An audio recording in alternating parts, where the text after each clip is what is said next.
Salut à tous, aujourd'hui on va aborder une notion de linguistique. L'idée n'est pas de vous assommer avec du jargon, mais tout simplement de vous donner les outils pour appréhender plus facilement une langue qui va être différente du français. Et la notion dont on va parler, ce sera la typologie linguistique.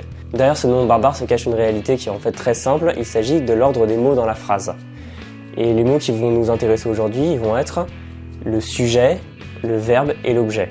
Autrement dit, l'agent qui effectue l'action, l'agent qui subit l'action et l'action elle-même qui va être représentée par le verbe.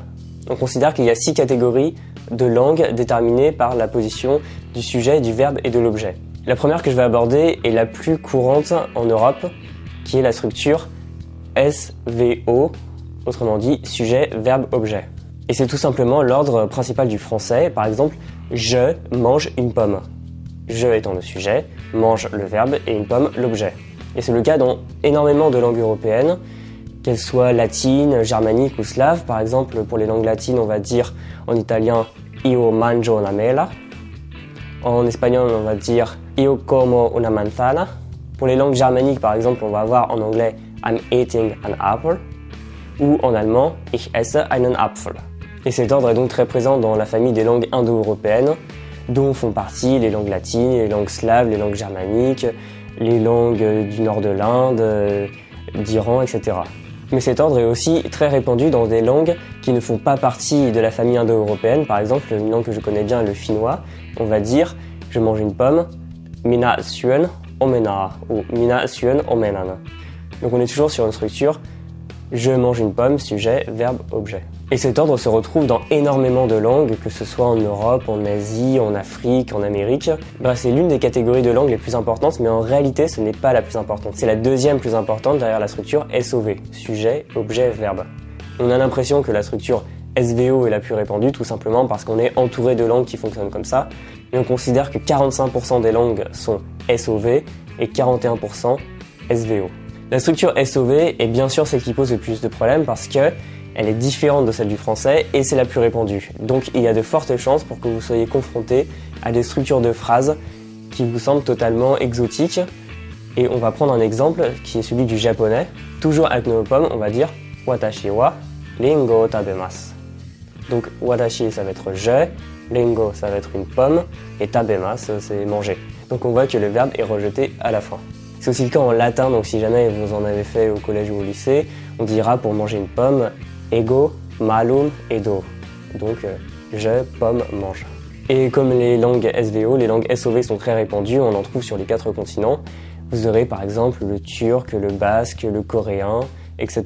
Maintenant, on va attaquer des structures qui sont beaucoup moins répandues, mais il y en a quand même une qui est assez importante, qui est la structure VSO, qui représente à peu près 9% des langues sur Terre. Donc là, on aura un ordre des mots du style « mange, je, une pomme ». Parmi les langues qui utilisent ce système, on va voir principalement l'arabe, des langues celtiques comme l'irlandais ou le gallois, ou des langues austronésiennes, par exemple l'hawaïen ou le tagalog, et aussi quelques langues amérindiennes.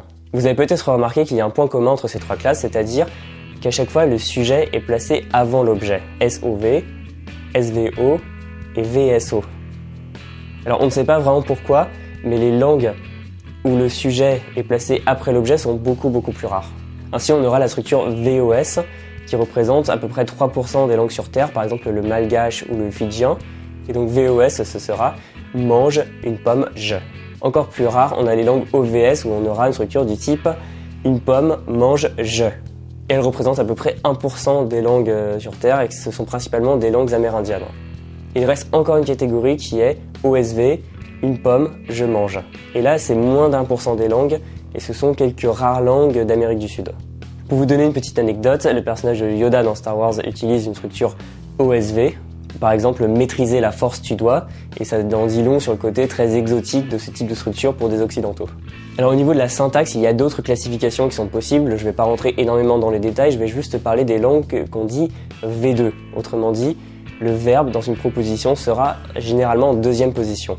Ce sera principalement le cas des langues germaniques, par exemple l'allemand, le néerlandais, c'était avant le cas dans l'ancien anglais et l'ancien français. Et là, je vais encore vous donner un exemple.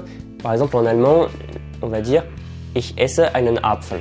Donc, je mange une pomme. SVO comme structure, donc le sujet est en deuxième position. Mais si on dit « aujourd'hui, je mange une pomme », on va dire « Heute esse ich einen Apfel ». Donc aujourd'hui, mange, je une pomme. Et là, on voit qu'il y a une inversion entre le verbe esse et le pronom personnel e, ce qui permet de maintenir le verbe en deuxième position. Voilà, donc si vous apprenez l'allemand et que vous trouvez ça très bizarre, ces inversions sujet-verbe, pensez que c'est fait pour que dans une proposition donnée, le verbe garde sa deuxième position et comme ça, vous n'aurez pas l'impression que c'est un phénomène magique que vous ne comprenez pas, mais au moins vous saurez pourquoi et quand inverser verbe et sujet. Et maintenant qu'on a parlé pas mal de théorie, on va passer à la partie plus pratique.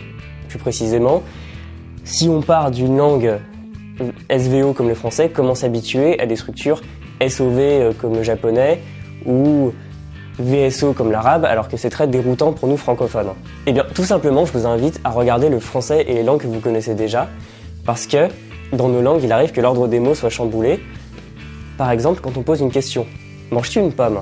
Là, on est verbe, sujet, objet, donc on est dans une structure VSO. Et là, une personne va dire, oui, je mange une pomme, je la mange. Donc là, on aura sujet, objet, verbe, SOV. Et si on veut reposer une question là-dessus, on va dire la manges-tu? Donc objet, verbe, sujet, donc OVS.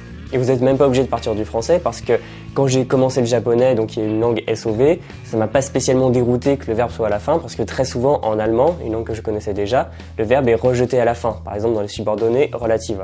Donc la transition va se faire en 3 étapes simples. Tout d'abord, vous dédramatisez parce que vous voyez qu'en français, et certainement dans des langues que vous connaissez déjà, l'ordre des mots n'est pas forcément figé. Deuxièmement, vous laissez tomber le français et vous acceptez de prendre les réflexes d'une autre langue.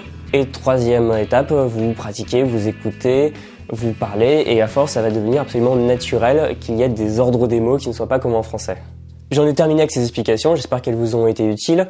Si vous-même vous avez rencontré des langues où l'ordre des mots n'est pas comme en français, n'hésitez pas à en parler en commentaire, à dire par exemple quelles ont été les difficultés et les stratégies que vous avez mis en place pour vous y habituer. Si cette vidéo vous a plu, vous pouvez comme d'habitude cliquer sur j'aime, vous abonner à la chaîne pour ne pas manquer les prochaines. Et je vous dis donc à très bientôt, salut!